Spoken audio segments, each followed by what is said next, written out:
Showtime! The Capital G Show starts right now.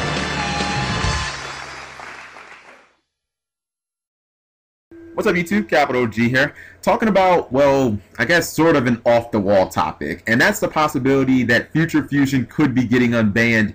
And over the last 10 days, especially while dueling on Dueling Network, I mean, I have heard rumblings after rumblings after rumblings about this card potentially coming back. And you know, now I understand that this is supposed to be specifically related to the OCG and its crazy batshit ban list, you know, with Trishula and 3 Torrentials and Double Dark Arm Dragon and all the nonsense that goes on over there. But from a business standpoint, wouldn't it actually make a lot of sense right now? I mean, it's supposed to be an added incentive to play decks like Shadows and, you know, go out and buy the new Hero Structure deck that's coming out soon. But I just want to discuss what might actually happen if this card did actually come back to, you know, legal play, and what if it actually made its way to the TCG, even though it is extremely unlikely.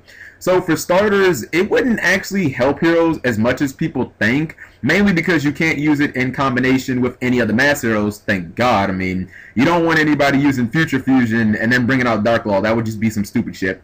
But really, your best use for a card like Future Fusion in Heroes would be, you know, dumping Shadow Mist into the graveyard, because for the longest time, Heroes really never got any benefit from hitting the graveyard, well, outside of Destiny Hero Malicious, but that's a whole nother issue entirely. So really, if you were playing pure Heroes, and I'm not talking about like a Bell's D-Hero variant with Plague Spreaders and all that jazz, so in pure Heroes, you'd obviously be able to dump Shadow Mist in the graveyard at will with Future Fusion, and then you would get Shadow Mist's search to get you, well, pretty much any hero that you wanted at the time. And this play is obviously made far better if you already have Miracle Fusion, but I mean, this isn't anything that I would consider too mind-blowing. I mean, it's like, you know, a simple +1, and a couple of turns later you get your little hero, and that's all well and good. With that being said, then you have Shadows, which, I mean, would clearly just make a card like Future Fusion its bitch, as it would trigger every monster in the entire archetype. For example, you know, I don't even play Shadows. I've never even played them, but I can imagine you just go Future Fusion, you dump something like, what,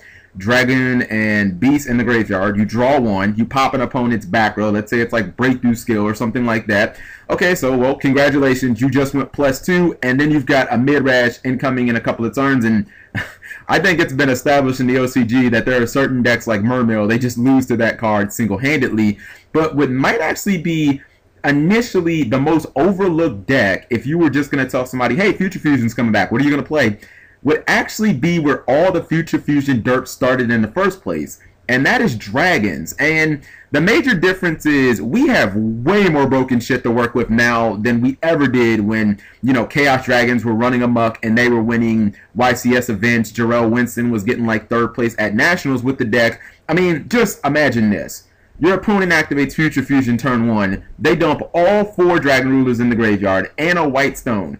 Okay, so let's just count them up. They got a free +1 from Blue Eyes that they're going to search out because White Stone hit the graveyard.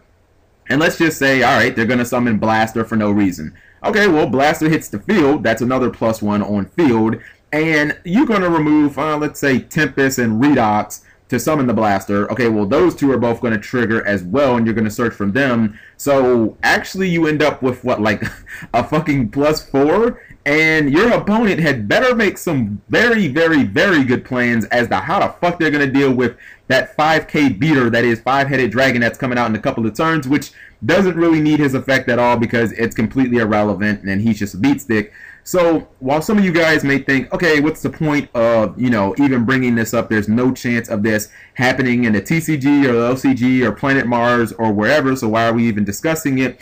But you do have to acknowledge, in the past, Konami has used the ban list to meet their agendas. And let's be honest about one thing. Fusions are going to be more relevant in the next 6 months than they have been pretty much in the last 5 years combined. So it actually makes more sense to bring a card like Future Fusion back now than it ever did. And I'm not saying that it's going to happen, not saying that I want it to happen. I'm just saying that if it did happen now, would it really be all that much of a head scratcher? Wouldn't it be like, oh, okay, I kind of see what you're doing there. You want people to play these 2 colossal decks. One is already just absolutely dominating Japan in Shadows, and I mean, Japan and America has pretty much shown that they're forever going to love the hero decks, whether they're OTK, control, whatever type of variant they are. Man, I understand that Konami obviously wants to push the pendulum summon, but I mean, it's just, all accounts is that it's just not there yet. So in the meantime, it just kind of makes sense to, hey, let's work with what we got. And what we got right now is pretty much fusion summon galore. So let me know what you guys think. If Future Fusion did come back by some miracle, what deck would you play? I'm just going to say, as much as I love heroes, I would probably play Mythic Rulers, because the potential of Future Fusion, dump 5 dragons, all of my rulers, and then soul charge them all back, it's too good to pass up. Thank you guys for watching as always. Subscribing makes life happy.